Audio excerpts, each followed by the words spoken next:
Hoje eu vou ensinar para vocês 8 truques para você não desperdiçar dinheiro na sua obra. Aquelas coisinhas que não precisa, sabe? Você economiza nessas 8 dicas que eu vou te dar e depois você pega esse dinheiro e gasta numa decoração bacana, numa televisão legal, alguma coisa que vai valorizar a sua casa. Bom, em toda a construção nós temos as coisas que são estritamente necessárias, né? Óbvio, né, Patrícia? Mas tem muitas outras coisas que são inúteis e que todo mundo acaba cometendo os mesmos erros e gastando dinheiro onde não precisa.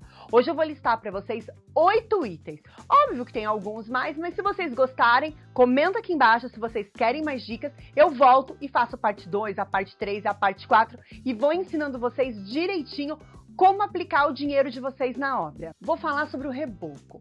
Nós não precisamos rebocar as paredes que não ficarão aparentes. Por exemplo, colocamos a laje pré-moldada e embaixo dessa laje vai um forro de gesso acartonado. Não tem por que você rebocar essa laje.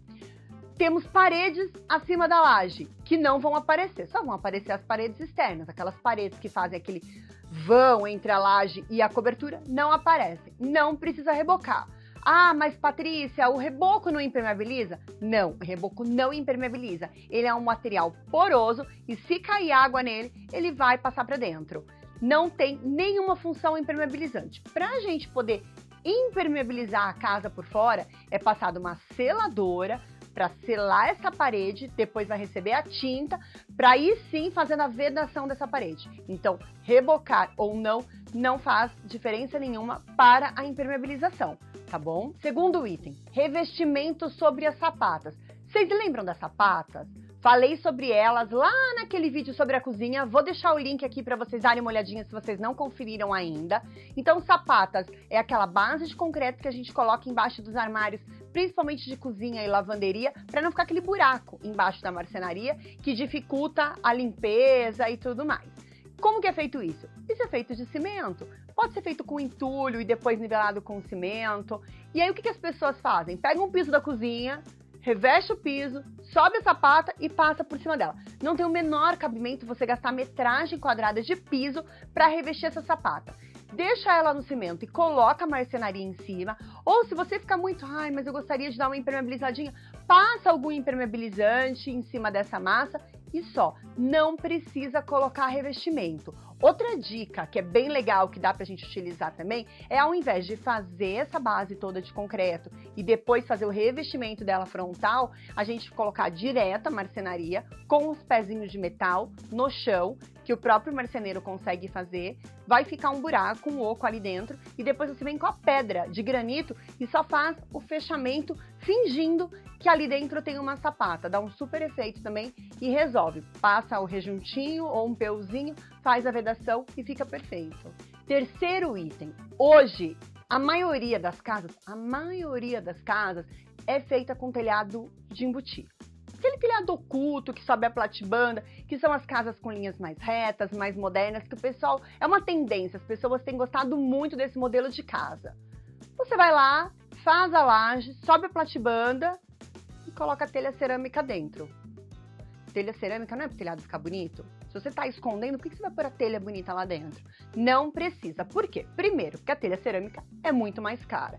Segundo, que para colocar a telha cerâmica, eu preciso de um madeiramento mais espesso, mais reforçado, para aguentar o peso dessa telha cerâmica. Então, aborta tudo.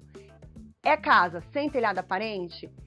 Estrutura ou metálica ou de madeira pequena, simples, leve. E aí a gente vai utilizar a telha ou de PVC, ou metálica, ou aquela sanduíche que é metálica com isoporzinho no meio, esse tipo de telha. Também porque, se eu colocar a telha cerâmica, ela tem um mínimo de inclinação que precisa ser respeitado, pelo menos uns 15% de inclinação. E aí o que vai acontecer? Eu vou ter uma platibanda muito mais alta. Essas telhas, que são as telhas chamadas onduladas ou trapezoidais, elas têm uma inclinação de 3 a 5%. Então eu consigo deixar uma platibanda menorzinha. E aí a gente não fica aquele paredão, assim, de quem olha lá da frente. Então, telhado embutido, telha ou trapezoidal ou ondulada. Pode ser de fibrocimento, PVC, esses materiais por aí. Não tem por que você esconder um telhado com telha cerâmica. Dica número 4, revestimentos decorados. Hoje a gente tem uma infinidade de revestimentos, hexagonais, tijolinho, 3D, várias coisas bacanas que a gente pode colocar, que a gente gosta de colocar na nossa cozinha, geralmente naquela área que a gente chama de backsplash, que é a área que fica atrás da bancada da pia, que é a área que molha, que recebe respingos de água da torneira, né? O que acontece?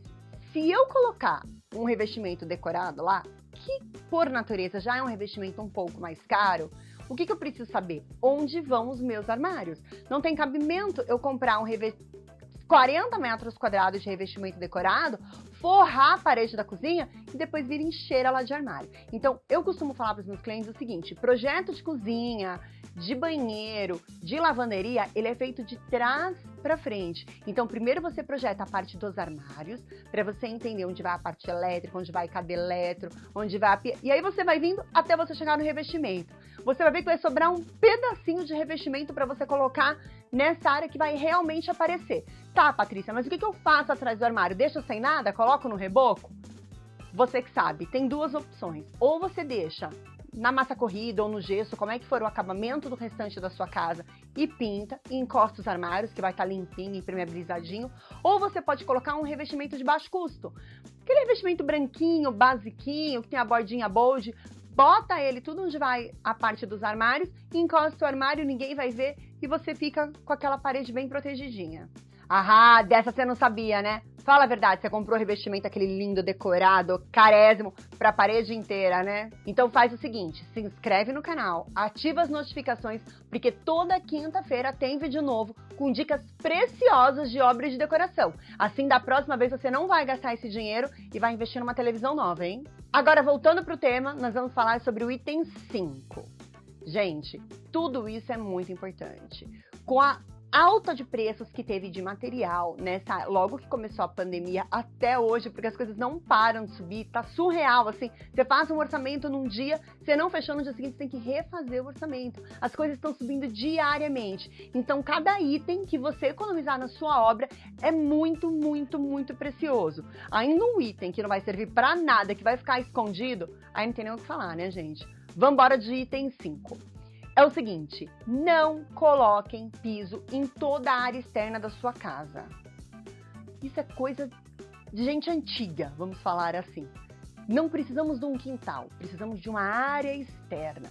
Então, o que você precisa fazer? Você precisa mesclar pisos, seixos, madeira, grama, para aquilo trazer um lugar confortável, um lugar aconchegante, que te abraça, que você gosta de estar, sem contar que você vai deixar o solo permeável, né? Não vai deixar aquela coisa toda impermeável, que você precisa de ralos, tal, e que tem dificuldade para isso com a água de chuva, e isso vai te economizar uma super grana, porque a área externa, geralmente, ela é muito grande, é extensa em metragem quadrada, então coloque menos piso e trabalhe mais com parte de grama, madeira, seixos e jardins, né? O item 6 é um pouco, vamos chamar de contraditório, mas não é bem contraditório.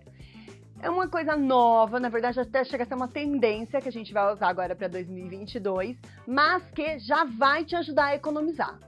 Todo batente de porta que a gente muda um piso para o outro, a gente costuma colocar uma soleira. E geralmente são soleiras de 15, 20 centímetros, dependendo da espessura do batente.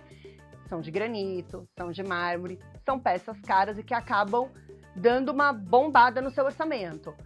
Não se usa mais. Não usa mais soleira, vamos economizar. Sim, vamos economizar. Como que a gente vai fazer isso? Mas, Patrícia, como que eu vou fazer se não tiver a soleira para fazer a transição de um piso para o outro? Existem algumas maneiras de fazer isso. Dependendo, se o piso não for tão gritante um com o outro, nós vamos simplesmente encostar um no outro. Um vai acabar exatamente embaixo da porta e o outro vai acabar exatamente onde começa a porta. Outra maneira que tem, a gente pegar um piso reto e um piso hexagonal, por exemplo, e eu entrar com um piso dentro do outro para dar acabamento. Essa dica serve onde a gente não tem um vão de porta, mas onde a gente tem uma passagem, uma transição de uma cozinha para uma sala aberta e etc. E outra sugestão que é que está usando atualmente e muito, que vocês vão ver, vai ser tendência no próximo ano, é usar um filete metálico. Então a gente tem ele no dourado, no prata, no brilho, no fosco, um filetinho fininho que tem meio centímetro e que ele sozinho vai fazer divisa entre um piso e o outro. Anotem essa dica que, além de ser econômica, é tendência, hein? No item 7, nós vamos falar de um item que é um certo costume de alguns construtores. Você já viu aquela janela que tem a pedra, a pedra, a pedra e a pedra e a janela no meio? Eles fazem isso para dar acabamento na parede. Para mim fica parecendo um pouco de túmulo, assim. Eu nunca gostei muito disso. Mas além de eu não gostar, isso encarece muito a obra. Porque qual é a pedra que nós temos necessidade de colocar na janela? A de baixo, que é o peitoril, que serve para receber a água da chuva, que vai ter uma pingadeirinha na parede e vai escorrer sem escorrer pela sua parede. Você concorda que se a gente colocar mais uma, duas, três, nós estamos fazendo vezes 4 o custo desse peitoril? Então tem zero necessidade. A gente pega essa janela, se for de blindex vai ser acomodada no meio, se for de esquadria de alumínio vai ser faceada por dentro e a gente vai colocar somente a pedra pro peitoril. Não tem a menor necessidade de fazer um quadro em volta de cada janela. 8ª e última dica. Sabe aquele ambiente que não tem para onde você abrir e você coloca uma janela só porque precisa ter ventilação e precisa ter iluminação, mas a janela da lavanderia ficou para dentro da sua varanda? Sinto lhe dizer, aquilo não vai melhorar a sua iluminação, aquilo não vai melhorar a sua ventilação. Aborta. Deixa sem a janela, economiza nessa janela, porque ela só vai estar lá para inviabilizar você de colocar um armário naquela parede e gastar com essa janela. Não, é a mesma coisa da lâmpada branca e da lâmpada amarela, lembra? A lâmpada branca clareia mais que a amarela. É nulo. A janela não vai receber mais iluminação e mais claridade ou mais ventilação, sendo que ela está dentro de outro cômodo. Não deu para fazer uma janela para fora? Não põe janela, tá? Bom, essas foram as 8 dicas. Parte 1, se vocês quiserem. Me conta aqui se vocês gostaram, se vocês querem mais dicas. Quero saber também quem já cometeu algum desses erros ou alguma dessa pegadinha da obra de gastar muito dinheiro onde não precisa, para eu poder me inspirar e criar outros vídeos assim também para vocês, tá bom? Não esquece, se inscreva no canal, ativa as notificações para não perder nenhum vídeo com dicas de obra e decoração.